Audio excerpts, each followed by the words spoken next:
We all seem to be going through phases in our lives, and sometimes those phases put us in a very difficult situation. We begin to question everything about ourselves. We begin to question where we are, what life has done to us, and where we have reached. And sometimes the ever larger question comes to us, which is, are we in pursuit of happiness? And if you look around you, you will see that everybody seems to be searching for happiness.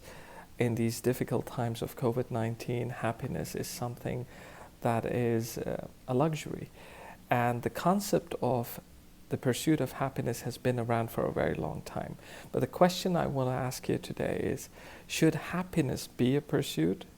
Should it be an effort for us to be happy? Should it be something that we should strive and struggle for? I don't think so. Why? Because if you remember something about yourself when you were young, when you were a child, when you were growing up, you were happy about everything. Everything that worked out, everything that didn't work out, you were happy. Why were you happy? Because there were no rules. You were not judging anyone and nobody was judging you. Your success or your failures were all in the same plane. There was nothing to be judged. Life was very simple.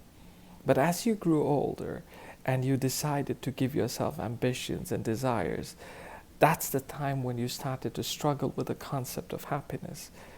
And happiness now became very, very subjective to you. It became relative to something that you need to achieve.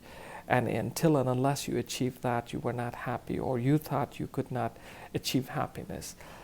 And all of a sudden, everything in your life changed. It was all about your ambitions and desires. And hence the struggle went on. After that, you reached a point where you started to reflect on other people's successes and other people's joy and other people's happiness.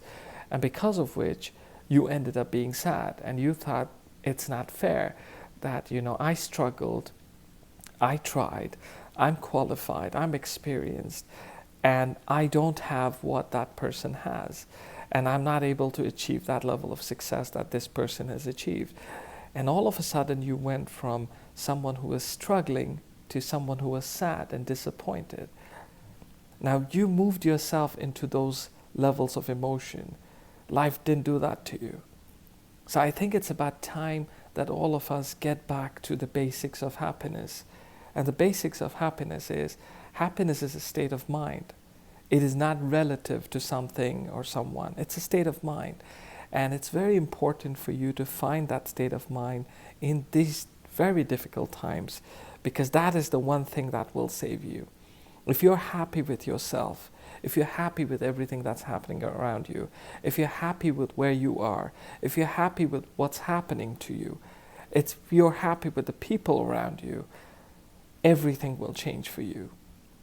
It's very important for you to be happy, because the people around you want to see you happy. Because once you're happy, everything with you, about you, around you becomes happy.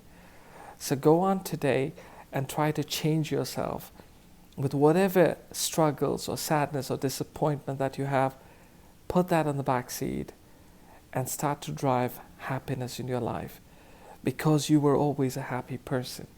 It's only when you started to struggle and strive for some amazing ambitions in life that you started to be sad, sorry, and disappointed. Don't do that. Just be happy with who you are, where you've come in life, and you will get to better places as long as you're happy with yourself. So as of today, I invite all of you to start being happy about who you are and who's with you and where you have reached in your life.